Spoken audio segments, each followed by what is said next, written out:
Thank you everyone for coming today. We're going to be presenting on creating a professional web page, specifically an academic professional web page. And I brought on board for this presentation Mrs. Lilly Rudin because she actually, her bachelor's and her master's degree are in media arts and technical communication. And in those programs, she did a lot of work on websites and specifically building websites for the purposes of them acting like a portfolio. So she's got a lot of content she's bringing with us today as well. So thank you for coming, Lily. We're going to cover a lot today. It might feel like information overload, and that's okay because this is recorded so you can return back to this. What I'm really hoping to do is spur in you the desire to actually create a web page. And so I'm going to quickly talk about the benefits.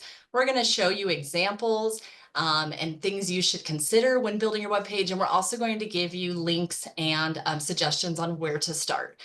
So that you can walk away with those tools. You're not going to learn everything today because there's too much to share, but you are going to at least hopefully be like, okay, I want to tackle this. This is what I want to do.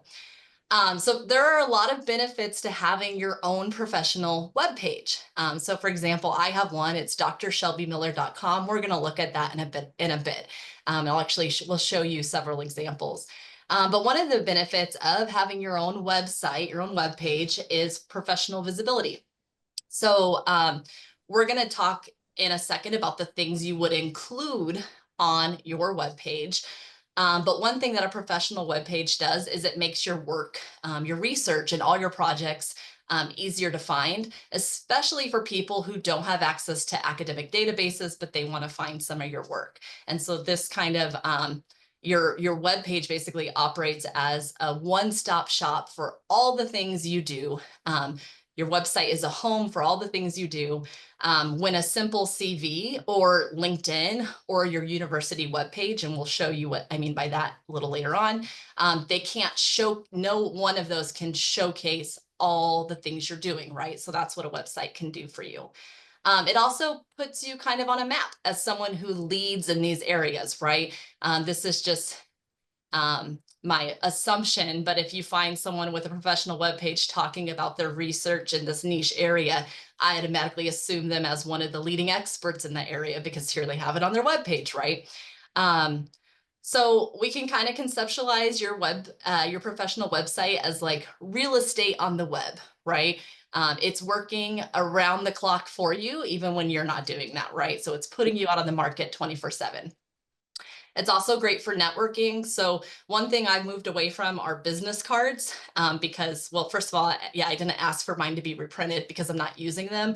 And instead, when I meet people at events, I always want to direct them to I just give them my personal website instead because it has all my contacts as well as the information about me.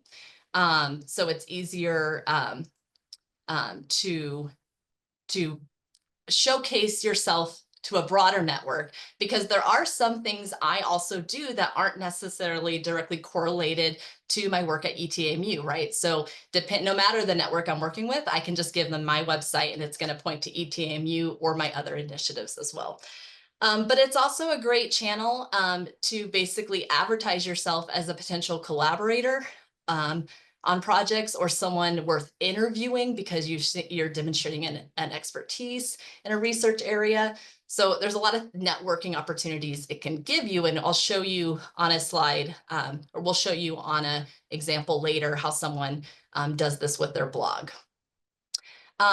It's going to also broaden the audiences you connect with, right? So if your current network is pretty much limited to the academics and the students you know, for many of you, maybe just in-house, your webpage has the opportunity to expand that audience, both to academics and non-academics. And also, when you get down the road and you're publishing books and you have new releases of things, your website's a great platform for you to show those things in terms of showcasing your work. One thing that I think a professional website also does is kind of control the narrative, right? Instead of relying on your institution's profiles or your ETAMU page that's dedicated to you as a PhD student, you can present yourself the way you want to be presented through your webpage. So if I'm going to give you a quick example, I think I'm going to open, can you see that I opened a new tab? Oh, is someone nodding? I can't Yes. hear you. Okay, Yeah. thank you. I was like, I can't hear anything, but now when I Google Dr. Shelby Miller, one of the first things that pulls up is actually my university profile, right? But the second item that pulls up is actually my personal webpage, which is awesome. I want that to happen. What I don't want to show up when we talk about curating your professional image, I don't want my Facebook page to show up. I don't want my personal Instagram page to show up. So by having a professional website, I am putting up front on Google the things that I want for some of you, maybe a future employer or collaborator to see first. Job market purposes. So for those of you that are about to enter on the job market, grad students, early career scholars, it's a way to stand out. If you are also someone who's going to do something else like consulting or something that's a little distinct from your direct affiliation with your university, this is a good way also to get that information out there. Another thing to consider is that a professional web page is really a great place to archive everything that you're doing. So for myself, when I go up for tenure review in 3 years, my web page basically has all the unique creative endeavors and research endeavors that I've done. So I can go back to that to actually get to basically start putting together the items that I would need for tenure. So it's like an archive in that sense. Two other things that you're going to get out of this. One is that it kind of makes you aware of assets and gaps in your professional profile. So you might realize as you're going to build your website that you have a lot to say about your research, and that's great, but maybe you don't have things to put under community engagement, right? So it's highlighting an area where maybe you need to focus or put a little attention on, right? Another thing would be that basically, and this is really minute, but you probably are experiencing this, especially if you're a teaching assistant, how many people don't have technology skills, and how many times maybe you're stopping to realize you have to teach someone to work with technology. So in a way, being able to create a professional website kind of signals that you have some web literacy as well. So those are just some of the initial benefits. There's probably many more, but I'm hoping one of those spoke to you. And now we want to talk about, real quickly before we show you examples, the type of things you might want to include in your website. And Lily, oh, that's so funny. I thought I was handing it to Lily. I'm still going. Sorry, Lily, this is on me. We just The spotlight decided was it was on me. I was you. like, oh, okay, Yeah, I here we was go. like, really, this Lily? So we're going to show you examples in a second of how people are incorporating these items, but obviously some of the most important, the core components, are going to be an intro to who you are. This can be a very short bio, and I'll show you mine when we get to my page. Your research, right? So a page or a section of your page dedicated to what your research interests are, what projects you're working on, and also your publications. You'll see a lot of people also have a portion of their professional website dedicated to teaching. So the courses they've taught, the syllabi, their teaching philosophy. For some of you, your teaching philosophy, you're going to be asked about that in a job interview. So this is a great opportunity for you to start thinking about that now. What would the answer to that question be? I also have colleagues that use their professional, talking about network, right? Using our websites to network. Or for outreach, that use their web pages to draw students to get students enticed into taking courses with them. So, we have a course catalog that tells you English 501 is structure of the English language, and you get like a 3-sentence summary of what that course is. But I could use my professional website to actually go into detail about what that course is, what we'll learn, a sample video, any of those things. So I can actually use it as a recruitment tool as well. Your CV, that's an obvious, right? We're going to include that on your webpage, as well as your contact information, and social media if appropriate, right? So talking about curating your image, you don't want to link it to anything too personal. This is a professional webpage. But because we're working with a web page, we can go so much deeper in terms of the items that we can include on it. So I have colleagues that have podcasts, and those are linked to their web pages. People who have blogs, I know Dr. Tardo has a blog, so in theory, if he had a professional web page, we would link the blog to that page as well. Anytime you've been interviewed or had a media appearance or press or any awards you've received, those would be, little accolades we could put on your page. Resources or tutorials. So if you, I know I have a lot of colleagues who make really innovative curriculum, and it's not anything that they're necessarily going to publish, but they do want to share it. So they'll have a full tab of their webpage dedicated to sharing resources or tutorials that they've made, so they can get those out to the public. So basically, any creative endeavor you have, this is a great one-stop shop to put all those items in one place, because we wouldn't necessarily list all these items on LinkedIn or list all these items on our CV. So this works as kind of your collective, the place where it's all collected and put together. So what we want to show you are some examples. And so I want to preface these examples with a couple things, and I might hit on this again a little later, which is that the websites you're about to look at took a lot of time to put together. You are looking at websites that have been basically slowly built over the last couple years or more. So what we show you right now might be your goal, but it's not where we're going to tell you to start, right? We have some very simple places to start. We'll show you later. But first I'm going to show you guys my website, and they all look very, very different. So one of the things excuse me, there we go. So this is the homepage of my website. Notice how I have a domain, drshelbymiller.com. I'll talk about domains a little bit later. But what I wanted to do with my site is slightly different than maybe what some of the other sites we're going to look at. This professional site not only showcases me as a scholar and as an assistant professor, and you can see I highlight that right away that I'm an assistant professor, and I link right to my ETAMU University profile. I also highlight very early on that my involvement in research. And so that links to this page where I have a list of my key terms that would be my research interest, a link to my online profiles, and as well as a detailing of my publications, and something, again, that you can't really do on a CV, but it fits really well for a website, especially as conferences moved online during COVID and beyond.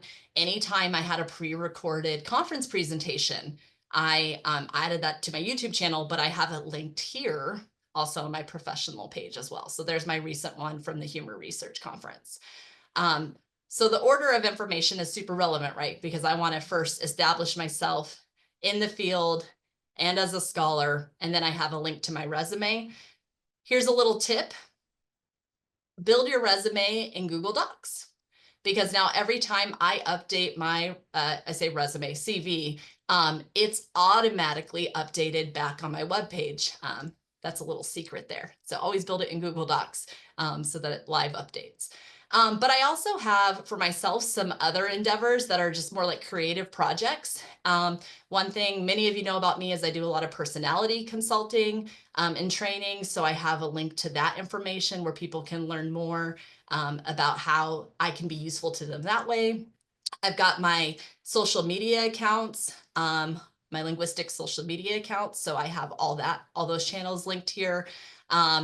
And then recently, just so you know, in case you're considering this, I've had authors reaching out to me to send me their books for free to review and post on my social media. So then I have a featured section here of authors who've reached out. I'm missing some books. I haven't updated it. But I also have other like business endeavors. So I'm doing a link here to something else I have going on. I say business, it's like a nonprofit thing. And I also have a blog, right? So it's nothing that's not like official peer-reviewed research in that sense. It's just a blog, but it's something I still want to showcase as some of my writing. And I get to do that with this site. My former colleague at the University of North Texas at Dallas, this is his professional site. So he actually gave it more of a creative name called Blue Letters. It probably describes somewhere in here why he named it that. A couple things I want to point out about his page that I think are very unique and I'd love to incorporate in mine. Notice first how we have some similar items, of course, like our CV and our publications, but he really targets his page to students. So he's got writing resources. So in every class he teaches, he actually doesn't put this content in our case, D2L, right? He directs people back to his website. And by the way, this is an English composition professor. He has examples of student work, things that he's helped facilitate and advise on, a section on student feedback, how what students thought of him. But basically, now he's also really into poetry and he's published quite a bit, but he has a lot of things he hasn't officially published. So he gets to post those on his site. But this is another good example of different ways we can build out a professional profile. And I just want to show you one more. This is Dr. Woods, who's actually in our department. So if you're not familiar with him, he is an assistant professor of English in our department. He just got tenure though, so I think that's gonna be associate soon. And anyways, this is his webpage. It looks very different, so I hope you're getting some ideas that these can all look very different. One of the things he highlights right away are a bunch of awards he's received. Notice how he has a section on his CV again. He has more of a visual CV in the beginning, a section on teaching and his teaching philosophy. We touched about that earlier. But some other things he has going on is he's got a podcast and it's a really big deal. And so he's got that linked here to his site as well. Lily, I am going to stop sharing and throw the sharing to you to look at the other websites. Okay.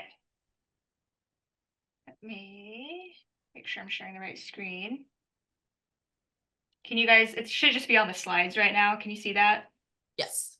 Okay. All right. So I'll go through mine like really quick. So I use Wix, and you can have some kind of cool things going on in the background, and cool design elements. Like Dr. Miller said, that's like, don't be overwhelmed by that. And that's not a priority. And we'll talk about that again in a second. But I have who I am right away. Also, my name is in the URL. I give a brief summary and what I focus on. You don't have to put a picture of yourself on there, but if you're comfortable with it, I recommend it because when people are searching you, they want to get to know you, and whether people want to admit it or not, like how you look is like it's a first impression. And then I link to this goes to the linguistics lab page. And I immediately have my CV and resume accessible. It's not a Google Doc. That's a really good idea because I do have to go in and like when I update my CV and stuff, I do have to remember to go in and update the files on my page. And I'll get to these in a second, but I also put on just a visual timeline of my experience. It's the same information that's on my resume and CV, just showcased more visually for people. And my contact info down here, this goes to my ETAMU profile, and this goes to my LinkedIn. I don't have my social media, like other social media, like Instagram and Facebook on here. I'm not super active on there. They're also private. So if people go to the link, they won't be able to see anything anyway. And it's not relevant. I don't have anything inappropriate on there, but it's just like, I don't know if people looking to hire me want to see my wedding pictures kind of thing. So that's something to consider. And for my portfolio, I don't really have academic, like I definitely don't have like peer-reviewed academic articles published, but I do have a lot of editorial stuff. So this is where I put that. And this links to all of them. Here's just an example. And I have that presentation I did for TESOL on here as well. And it's really easy to, if you find a template you like, one of the things I search for is things that it's easy to continue to add. And we'll get to more like unique aspects of each like website building tool in a little bit. But this one's really easy because I can just like right click and like add box and add link, and it's super easy to keep it updated. So make it manageable for yourself as well. And I also have videos on here because this is the meat of what I did in my master's and undergrad, is I actually produced and hosted TV shows for Boise State University. And I do a lot of graphic design stuff and multimedia kind of stuff. So even though that doesn't necessarily have to do with my scholarship in linguistics strictly, I still want to show off some of like this other stuff that I do. Because it's important for like more like industry focused jobs and for academic jobs. If I decide to go that direction, I think it's cool to show that you have these skills if you have them. And then because I'm into video game scholarship, I noticed when I was looking around at different industry jobs last year that a lot of applications were asking like what video games I've played, which I thought was interesting. So this is just an extra I put on here to show the different video games I've played. It's more on the personal side of things. Definitely, you don't need to include stuff like this. Again, keep it to what you need if you don't want to be overwhelmed by it. But I think it's also okay to have fun and show off some of your hobbies. So the other website I want to show is Dr. Warpfelt. I might be mispronouncing that, but he is a scholar I came across while doing research for some lit reviews. And his page is interesting because he's an academic, but he's also a consultant. So this is his consulting page, and he talks about all the different stuff he does. And then he has a very easy way to get in touch with him. Most web pages will give you the option to put in a contact field like this. Mine is just my email, so people just copy and paste it when they're emailing me. But this one makes it easy for users to just send you a quick message. He has his research projects, and his publications are very organized on here. And he also, I thought it was cute. He has his photography page on here. Has nothing to do with his consulting, I don't think, or his academic life, but it's kind of a cool little nod to like who he is as a person. And his is very minimalistic, not super fancy, but very clean, easy to navigate, easy to read.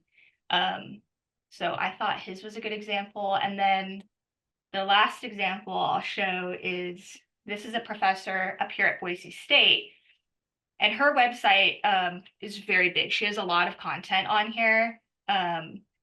This is just her background and her bio. She also has her research. She has products and testimonials. Products, looks like these are books. She does workshops, consulting, camps, and she also has a blog, but she has multiple different blogs, which she is organized just on this one webpage, so it's easy to navigate for people in one spot.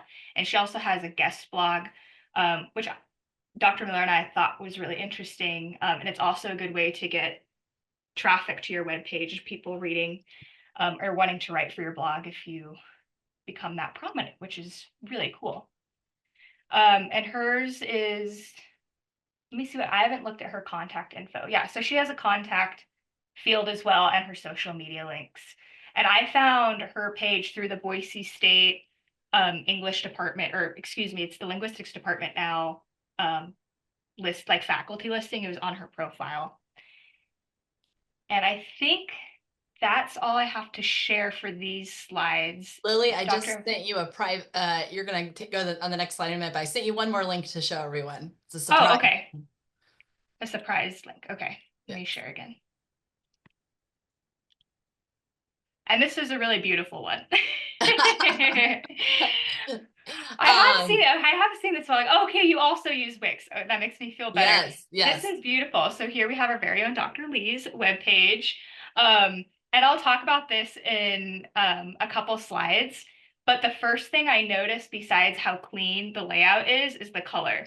I think Dr. Lee's doing a really good job showing her professionalism, but also her personality. That's just first impression on this. So I haven't fully explored this, so this is like a first impression video that we're And one thing I doing. like about Dr. Lee's, though, just to highlight, the core content we've been suggesting you guys include, is that it's very clear. She's got her teaching tab, her research tab, her publications tab, and her service tab.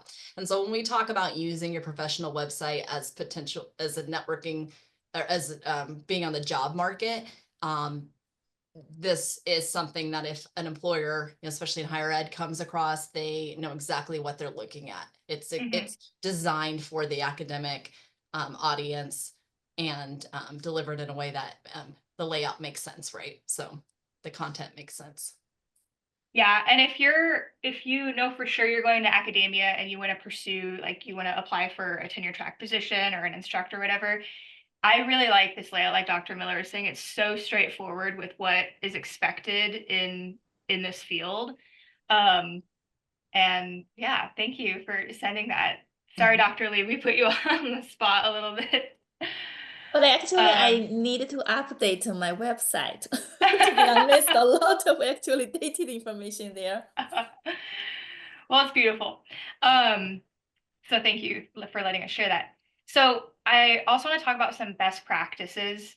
Use a clean, readable layout. Don't be putting like rainbow text on a rainbow background, overloading the web page with a bunch of stuff and have graphics flying everywhere. You don't want to overwhelm people. The neater, in my opinion, the neater, the cleaner, the better. People are going to be able to read what they need to read a lot sooner and navigate it quicker, and they're going to get, you don't want your people going to your webpage to be frustrated trying to get around your webpage. Keep it updated, especially your CV and publications. Like Dr. Miller is saying, if you're uploading actual files on your webpage like mine was, you have to remember to go in and update that. It might be easier to include it on Google Docs or go to a live link that you can edit live. One thing that I had to go in and edit right before this is like the university name change. I like everything had Texas A&M Commerce on it. I had to remember to go back and do that. So keep that in mind. I would say it's probably good practice if you have a web page. Every month or so, just scroll through it and see if there's anything you need to update, or every few months at least. Especially if you're actively looking for a job, you want to make sure that thing is updated like all the time. You don't want any outdated information going to people reviewing your applications. Use your full name for searchability and professionalism. You don't want your web page to be like puppylover.com. I think an exception to that was, it was Blue Letters was the page you just shared. And that seems like it's a branding thing that professor had done. So that would work for him. But I would say unless you have like a brand or a company you've already established, just stick with your name so people can find you easier and it's not confusing to them. And link your profiles, Google Scholar, ResearchGate. I don't have like those things yet, so I kept it simple. I just did LinkedIn and my university profile. And make sure it looks good on mobile. I don't know if you've been on mobile sites and everything's like it's not accessible, like buttons aren't working, the layout's weird. That's because whoever made that website just focused how it looked on desktop. So a good practice is to usually, or website builders will usually have a mobile view option, and you can edit it on there as well. Because most people are on their phones nowadays, so you want to make sure things look good on there as well. And some common mistakes. So I kind of already covered this. You don't want a super cluttered design. Keep it simple, keep it streamlined. Stay away from outdated information. Might be tempting to put you were class president in high school because that's a really cool achievement or something, but people looking to hire you as a doctoral student maybe don't care about that kind of stuff. Make sure you're putting your service on there. Like Dr. Lee's had very clear service, teaching, and research. Make sure all three of those areas are updated. They don't have to be labeled like that, but make sure you're showcasing that you're a well-rounded person.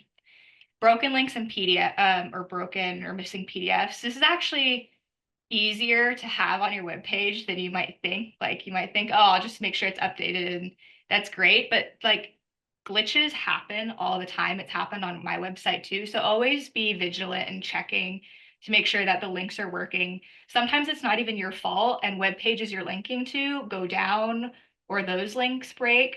You just want to make sure that you're staying on top of that. So again, the people going to your web page aren't confused and frustrated. And don't include too personal or off-topic stuff.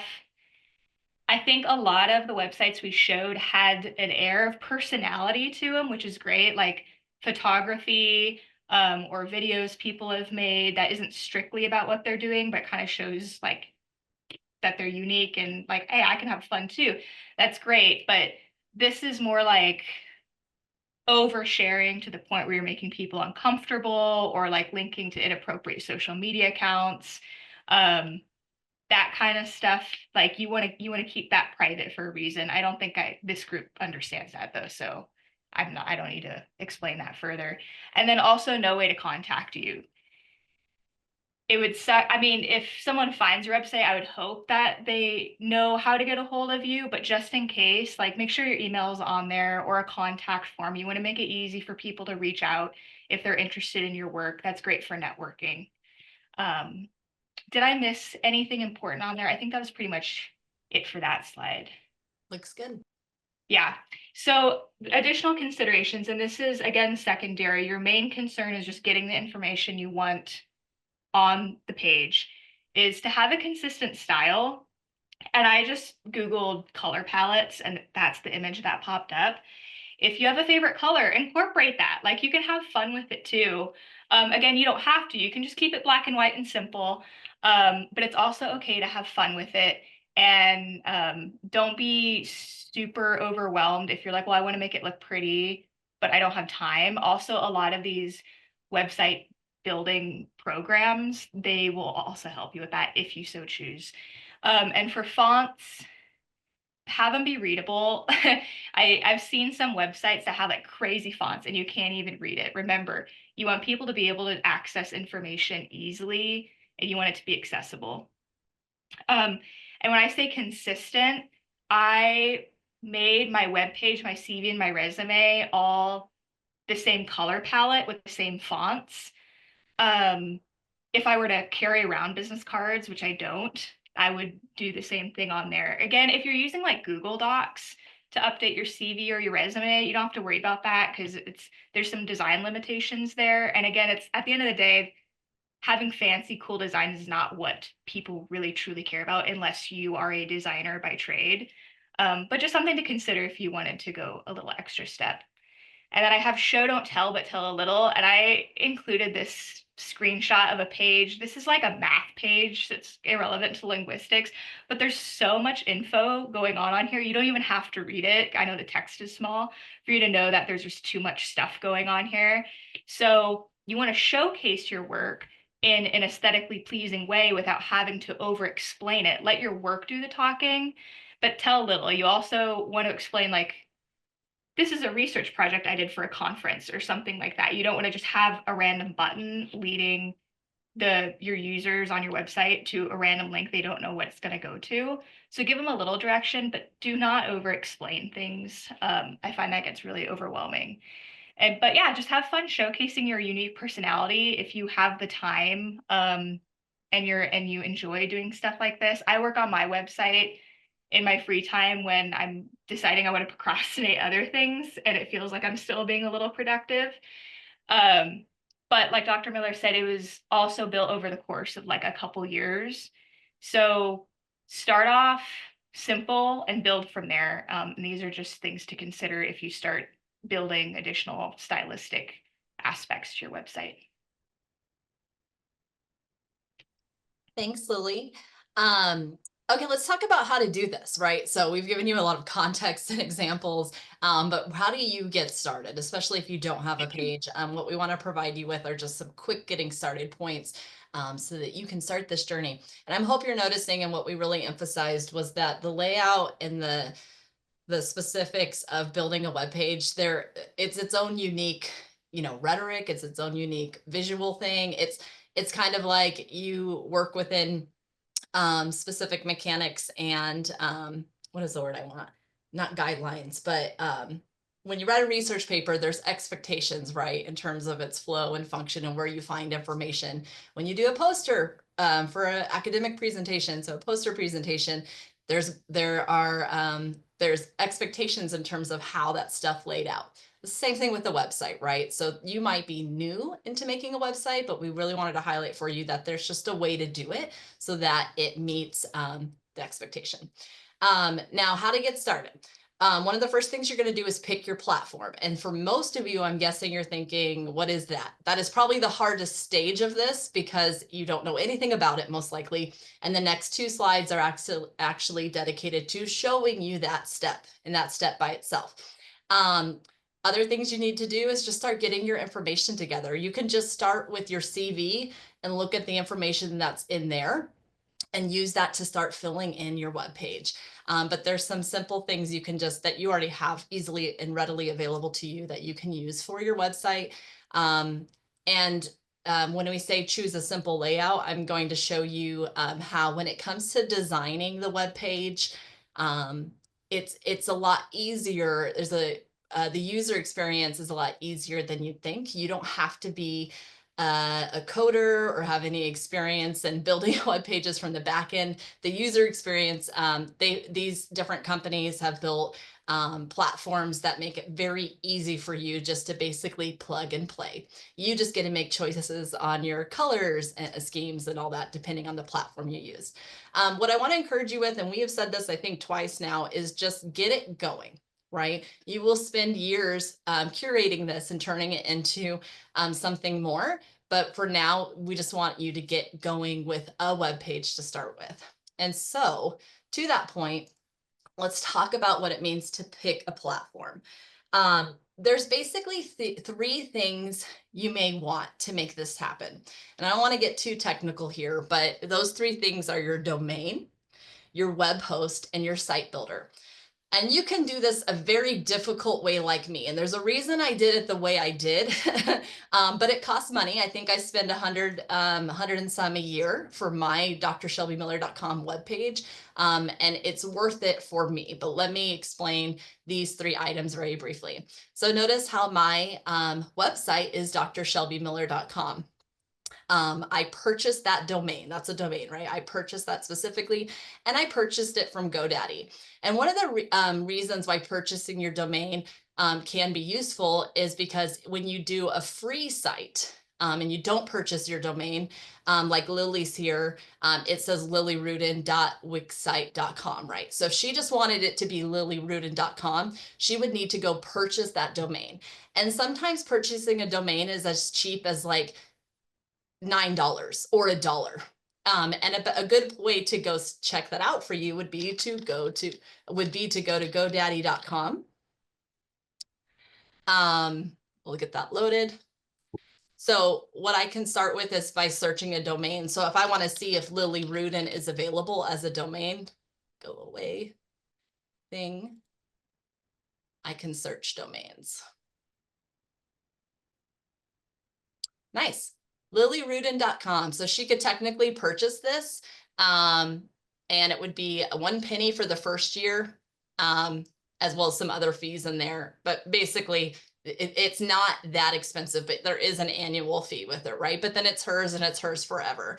She could also purchase .net, .info, probably .org, I'm guessing, if we look down here. But that would be one thing you may want to consider doing. You don't have to do that. You can go with a domain, a free website that's just going to give you your domain, and it's going to have some extra tag information on it. I just wanted to show you also why picking your domain and the name you use for your website, whether you purchase a domain or you use something from like Wixsite, an automatically generated domain, is this. Why was my website not just shelbymiller.com? I believe it was available, but I want to show you that when you Google Shelby Miller, This only pops up because of my computer. Trust me, if you Google it on your end, this won't pop up. But all that pops up is Shelby Miller, the famous baseball player. You're never going to find me in this. So I was very strategic with making sure to use a doctor, because that was something that would separate out my results. As long as you type in doctor here, you're going to get my stuff. Shelby Miller, the baseball player, is gone. I also pay for, so I bought my domain from GoDaddy. I pay a company called SiteGround to be my web host. And what that means is basically they're taking care of my website on the back end. They're making sure no one can hack into it. They're making sure that it's protected. They're also the reason why my website appears so high on the Google search results. And Lily's going to talk about SEO in a minute. But my second item here on my Google search is my personal webpage. And that's because SiteGround's doing back work on the other end to show that. If you were to search Lilly Rudin, her personal webpage does not actually show up. Why is that? Because she's using a free version from another company, right? That doesn't mean it's a problem. I'm just showing you how you can invest more money and get those type of outcomes with it. And then WordPress is the thing that helps me design my web page. It gives me all my templates, all my colors, and makes that design process very easy. So there's 3 things in theory that you could purchase or invest in to design your website. But that's not necessarily where we need you to start. We want you to think about some free alternatives, which Lily and I are going to talk to you about real quick. One free alternative, and keep in mind, all of these have limitations. The largest one being that you do not get to choose your domain name. You can modify the beginning, like Lily's or Dr. Wood's, it has their names, but it, has .weebly or .wix sites afterwards. Google Sites is going to give you, I gave you an example of a Google site that I made. Again, that's the link to get to it. It's very long. It's not easy to share, right? Which is fine in an electronic setting, but not in a face-to-face setting when you're trying to share that with someone to take with them. Nonetheless, all of these options and more, there are hundreds of companies that will give you a free website. You just don't get to control your domain. And then there's other limitations with those free sites where they'll say, oh, if you want to add more pages or more things to it, you do need to pay usually a fee. And Lily, I think, is going to show that information in a little bit. But what I wanted to show you with Google Sites is it's a way that you can easily make a free website. And I also wanted to show you, let me see if I still have it pulled up on my screen. We got a lot of stuff going on over here. When it comes to, okay, that sounds great. I can put a lot of information on my webpage, but I have no idea how to design it. That's okay, because a lot of these places make templates for you. So Google Sites, for example, has a professor's template. So I've already clicked on it. So here it is, and it's already set up as bio, teaching, writing. You can customize all of this, but it gives you a place to start. Here you just get a plug and play. You can also link Google Sites to a domain. So if you do go to GoDaddy and buy, lillyrudin.com, I can link that to my Google Sites. And then I'm never paying someone to be my site host, right? Because that's free through Google Sites. Weebly is what Dr. Woods used, and I showed you his profile. He uses the 100% free version. So that was a good example of a faculty member using a free version of a website. He didn't pay for a domain, so it cost him nothing to have that page. Another interesting thing I came across, and I'll just show you real quick, I know we're running out of time, is this faculty bio group. They will you can actually create, they specialize basically in hosting academic websites or your professional academic website. Now what's really neat is, I was going to show you examples if I can. It's one, where's one at?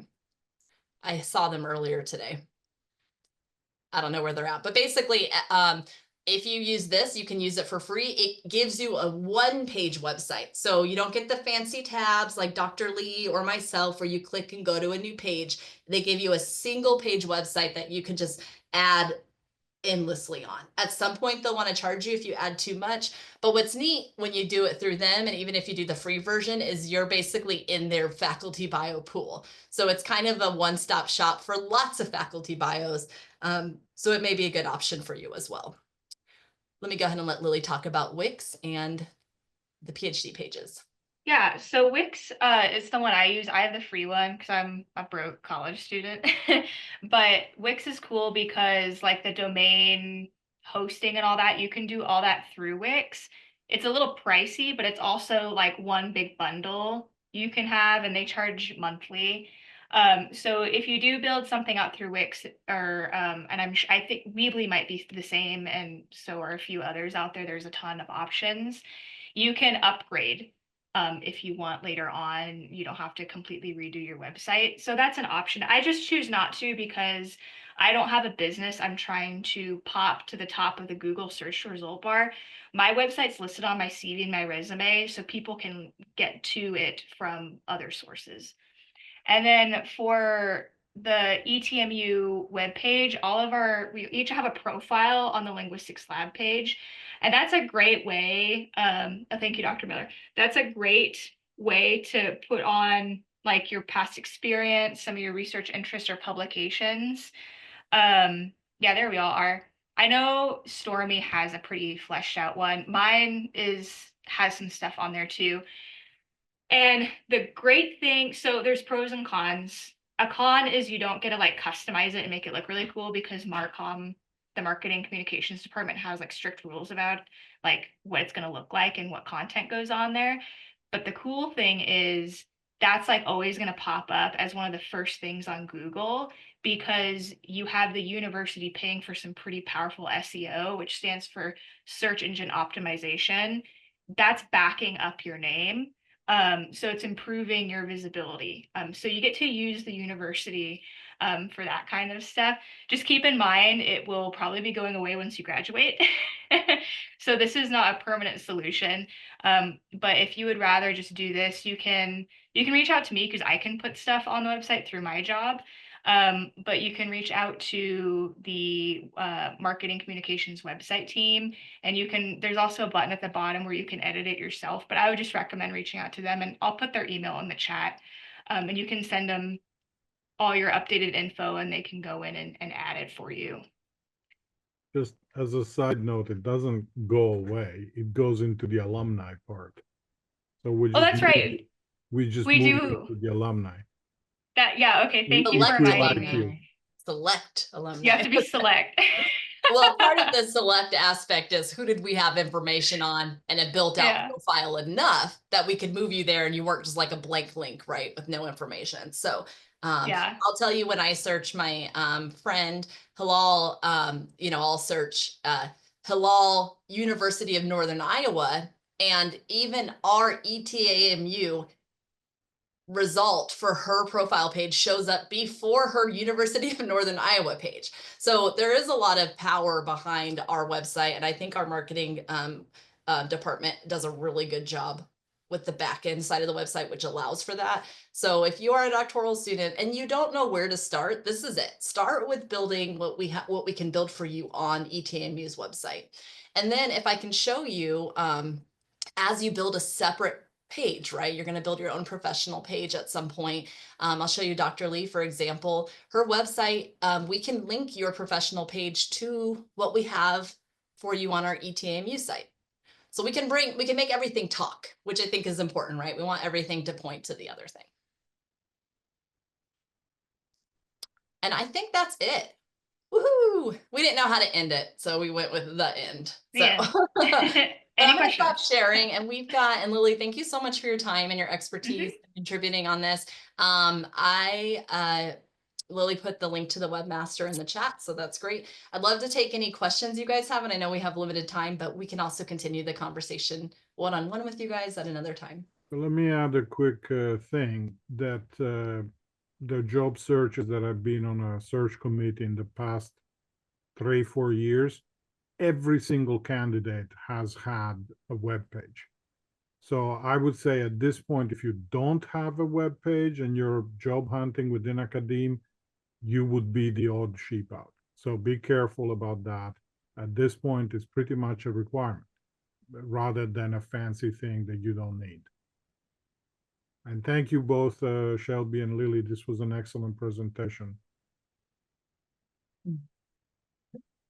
We're definitely enjoying it. It's very informative and engaging. Yeah.